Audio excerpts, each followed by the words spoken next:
اب افغانستان میں جو کامیابیاں ہوئی ہیں، جس طریقے سے ہندوستان کا وہاں پہ صفایا ہوا ہے، اس کے بعد ضروری ہے کہ ہم ان لوگوں کو جو پاکستان سے اپنے راستے جدا کر گئے تھے اور وہ واپس اس راستے پہ آنا چاہتے ہیں، ہم ان کو واپس لے کے آئیں تاکہ ہمارے ہاں امن اپنی جڑ پکڑ سکے۔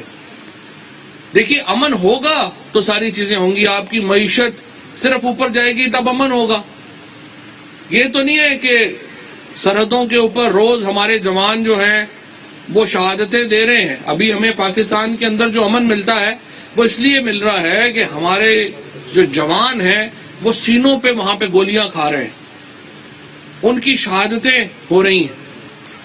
اور یہ جو لڑائی ہے، اس کو پوری جو دنیا ہوتی ہے، لڑائی کا آخر میں اختتام تو کہیں نہ کہیں آپ نے کرنا ہوتا ہے، آپ نے کئی بات چیت کے ساتھ ہی اختتام کرنا ہوتا ہے۔ تو ابھی وزیر اعظم صاحب نے جو ایجنڈا پیش کیا ہے، وزیر اعظم نے جو پاکستان کا اگلا لائحہ عمل پیش کیا ہے، وہ یہ ہے کہ اب ہم ان گروپوں کو، ان میں سے جو گروپ پاکستان کے آئین کو اور قانون کو تسلیم کریں گے، پاکستان کے ساتھ وفاداری کا عہد کریں گے، ان کے ساتھ ہم بات چیت بھی کریں گے اور ان کو دھارے میں، قومی دھارے میں واپس لانے کے لیے ہم ان کی مدد بھی کریں گے۔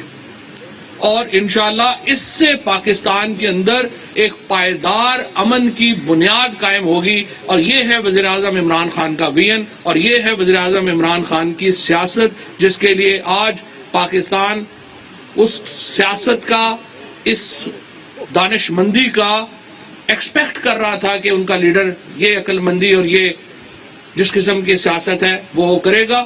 آج بلوچستان کے اندر 3000 سے زیادہ لوگ واپس قومی دھارے میں شامل ہو چکے ہیں۔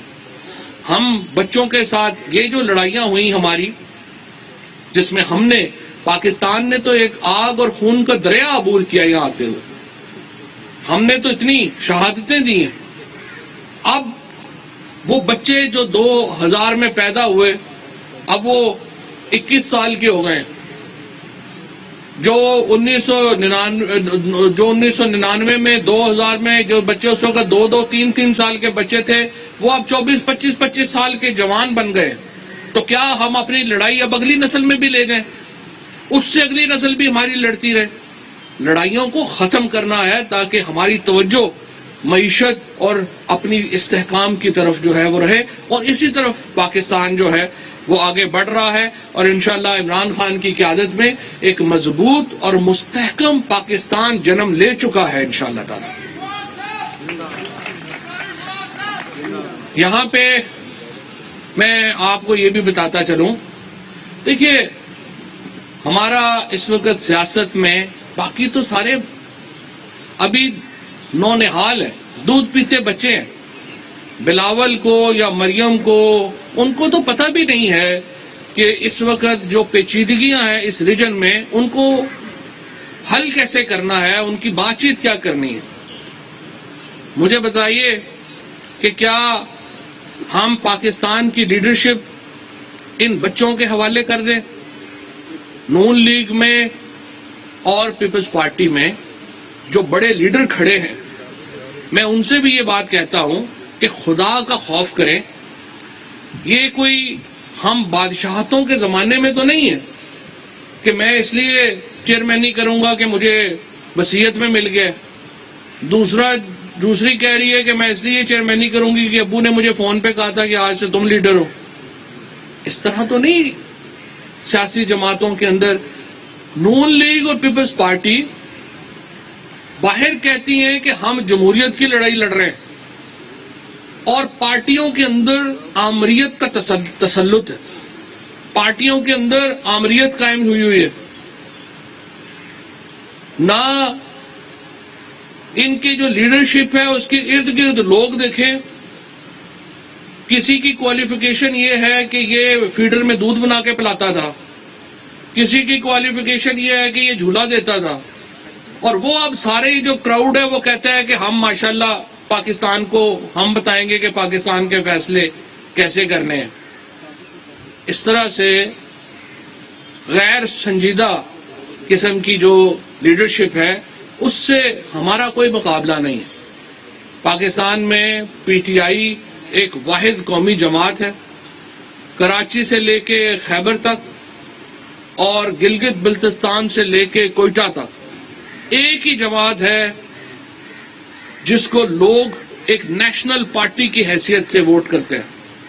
کراچی جیسا شہر جو محترمہ فاطمہ جناح کے ووٹ کے بعد کبھی قومی دھارے میں نہیں آیا تھا. کراچی جیسا شہر جہاں پہ ہمیشہ ووٹ ایتھنکسٹی کے اوپر پڑتا تھا, زبان کے اوپر ووٹ پڑتا تھا. عمران خان نے کراچی جیسے شہر کو پاکستان کے دھارے میں شامل کیا اور آج کراچی پاکستان کو لیڈ کر رہا ہے.